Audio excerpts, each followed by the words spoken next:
Profundity is important in order to truly change who you are, which as a result will change the people around you. That all sounds like a sales spiel. Wow, did I not explain that metering slow enough to you? Oh yeah, I'm so mad I got solar. It's actually higher than my other bill. Hi there, welcome to Real Sales Dynamics, your breakdown in field sales footage in order to get you better at door knocking. Today, we're talking about tone. Maybe you're one of those reps who's out there and you're using the exact right pitch. Maybe you're saying every single thing that I'm saying in these videos and you're not getting a lot of luck. And you're coming to realize something that's very important, is that the tone of your voice is much more important than the exact words.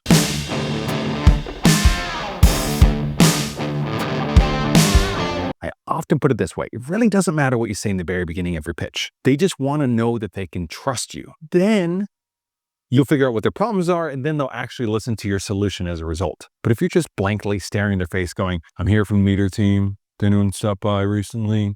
It's really important. Boring. You're not going to have a lot of success. Truth is that anyone can outperform a seasoned sales rep by simply learning to control their tone. I'm going to cover 3 different things. One of them is called a whisper pullback. That's a great name. Then it's called a light bulb moment, and then the importance of exaggerating. Words equal logical influence. Is that how we sell though? Or is it emotion? And in order to hit their emotions, it's about the tone of voice that you are using. What's your tone? Once you become a more seasoned sales rep, you can learn how to control your tone on purpose. You can raise your voice at the end of a statement to make it a question, or you can lower your voice to make sure the person is taking what you're saying seriously. You can trick yourself into fixing your tone, or you can train yourself into it. Francine, I must train. The trick that's going to get you further than anything else is complete conviction.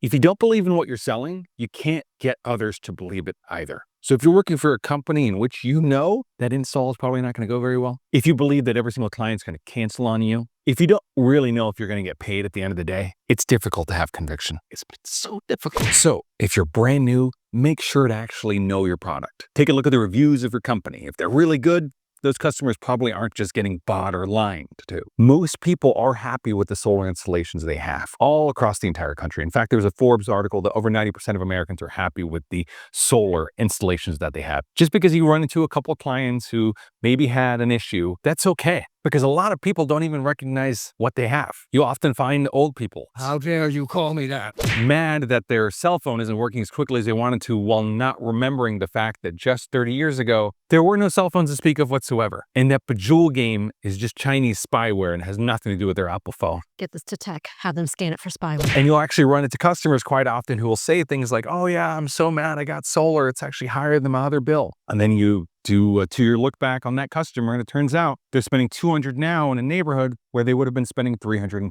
Just because they say it doesn't mean it's true. Quick public service announcement. If you're trying to make $100,000 just in the course of 10 days and you want to do it while working with the best people in the solar industry, you need to click down below at flblitz.com. In previous blitzes, we had Ben Grossman, Michael O'Donnell, and a league of other individuals who won the Golden Door Award, getting over 100 to 200 installs in just 1 year. If you want to learn how to do it, you got to work with the best people. Click down below at flblitz.com. Now, in order to become convicted, you have to take complete ownership, right? Fix everything about your clothes and never blame a customer for your lack of success. Never stop improving, so you know you always have the best solutions. Let's say things are going well and you're with a client, and out of nowhere, it's like a pin dropping. You notice that the trust is gone. I don't trust you. And that trust generally leaves once they feel that you don't know what you're talking about. Now, one thing you can do is make sure you add in a lot of questions so they're doing the majority of talking during the close, which is going to protect you, especially when you're new. Just ask a lot of questions. That usually leads to the best results. I remember a video a while back, and they'll call it retard maxing. I don't know if that's YouTube. It's basically just act dumb as possible for as long as possible in your close, and just asking clever questions and trying to get them involved in the conversation. You can generally sell them. I don't even know why I'm here. But when they feel truly unsure, what happens is they take the lead because they don't believe you're in control, right? And in any interaction, you need to always be assessing if you're actually owning the frame. Are you the one in control of the conversation? In the first 4 seconds of meeting a prospect, they must believe you're sharp as a tack, enthusiastic as hell, and an expert. That and more Conviction comes from belief. Everything else is just a cherry on top. Once you pass through those initial smoke screens a customer presents, I don't have time. Yeah, you do. You're watching Netflix right now, buddy. Yeah, all the time in the world. You're 82. Your grandkids haven't seen you in 6 years. Well, if you put it that way, I mean... You have time. We have time right now. A lot of people get overwhelmed because they had to do one thing that day. Well, I don't know. That day I got to go to the pharmacy. The pharmacy's 5 minutes away from you, okay? We're good. We got time. So once you get through the smoke screens, you need to actively listen.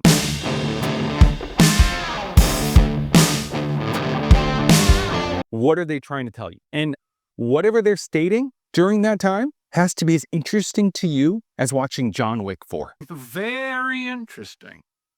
Let's say they're saying something super mundane. Garrett, what's something really boring? The flea market?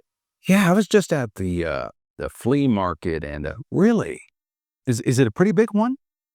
Is that nearby here? Oh, is that near the Publix or Vons or Albertsons or whatever grocery store that's over there? Are you actively, intensely listen to what they're saying? And then kind of squint just like this, as hard as you can. And then you open up, you kind of laugh about whatever's going on, or you feel the pain of whatever's going on, and then you transition what's being stated. Great advice. And you're taking little notes. We call these callbacks from what they told you. Let's say, for instance, they bring up why they chose the roofing company they chose. You don't really care, and you're probably aware that they probably went with whatever roofing company knocked their door at some point. But they're going to tell you certain things where they justify why they went with it. Oh, well, they were local, they were cheap, they were this, they were that. Oh, okay. That's now whatever I'm going to sell them in about 10 minutes, I'm going to bring up that we're local, that we're cheap, and that we're good. Okay. Whatever qualities they brought up over there, then we're going to use those to leverage that. And what you're looking out particularly with when you're actively listening is for them to bring up something that they were happy that they bought. Because if you can get them to feel confident about a buying decision and then reward them for it with your validation that no one's going to give them for getting a great deal at Kmart. Attention Kmart shoppers, blue light special, aisle 13. You can leverage that optimism for their buying decisions to buying from you. And you're going to do that by squinting, looking, being happy, being enthusiastic with them. I'm taking notes.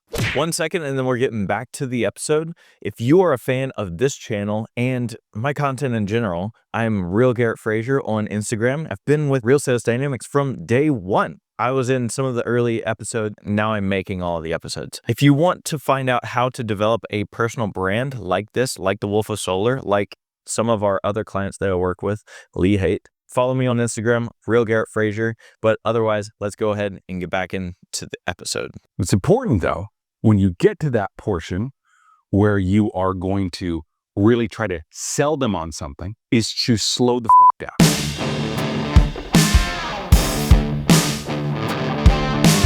Now they're convicted, you believe that you must share, right? Guys get into this, especially when they're like 6 months into solar, where they kind of know where the conversation is going to go. Well, my insurance, we actually insure our solar systems.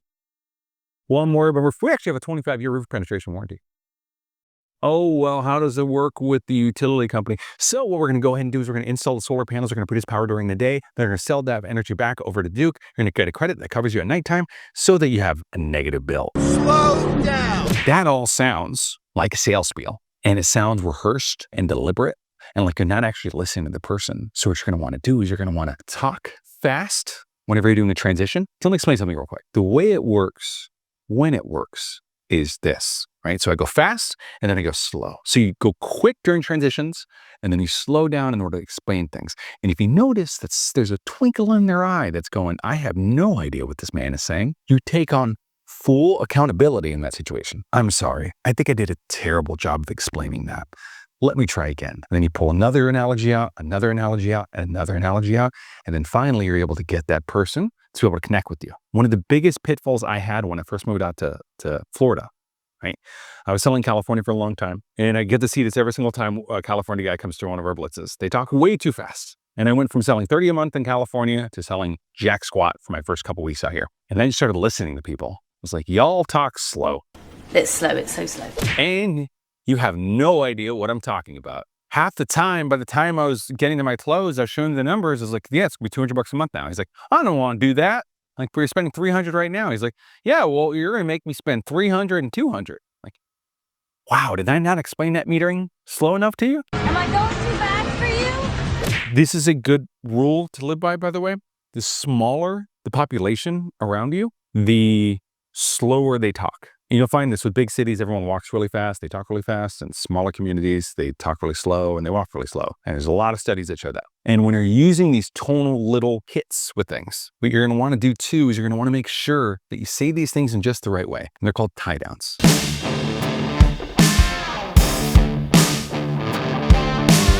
And with any tie down, you're going to want to speak with a low inflection at the end. Does that make sense? Right?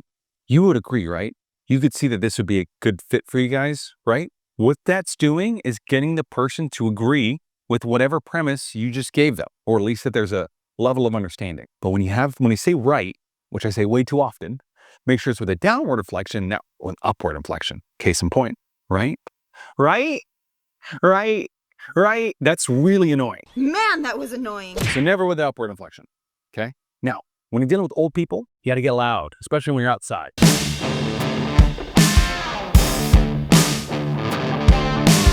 I'm in a room right now in which there are walls that are shooting volume, right? The waves back into my ear. When you're outside, there's no ceiling, okay? So there's nowhere for the sound to actually transfer or carry over. And most of them are kind of hard of hearing.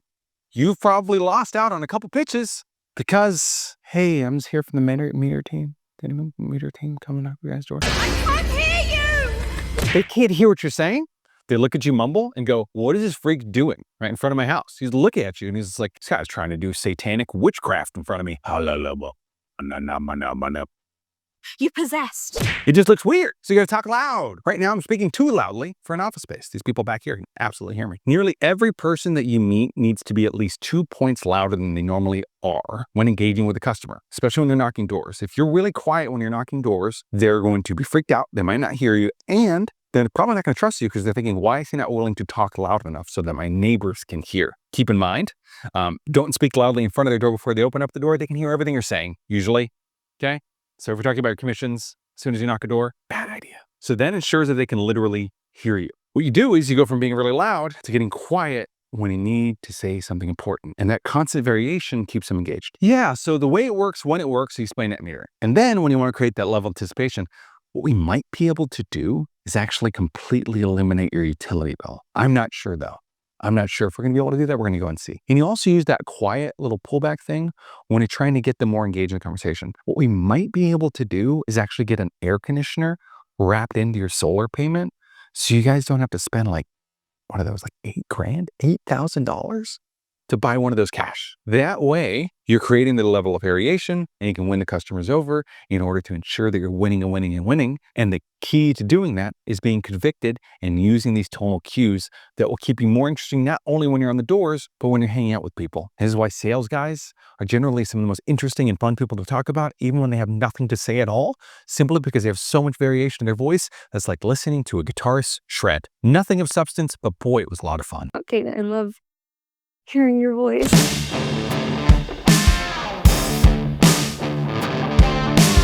Now, in summary, if you're not working for the best sales force in the country right now, or you don't have that level of conviction, hey, come join in on one of our blitzes, FL Blitz or CABlitz.com, so you can join us in Florida or California. We're also working up to multiple other markets right now. You must repeat on a constant basis that you are doing the right thing with your life. You need to bring that level of conviction into your life because life is not about being mediocre. It's not striving to be in the middle. It's striving to be on top.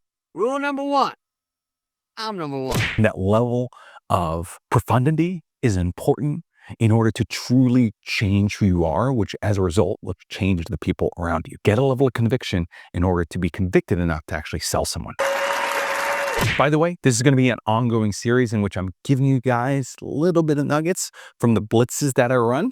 If you want to get 20 sales trainings, learn from the best people in the industry, alongside with multiple people who won Golden Door Awards, meaning over 100 installs in a year, please join us at FL Blitz and CABlitz.com. Importantly, click subscribe down below, but most importantly, click on one of these two little videos. YouTube thinks you're going to like it a lot.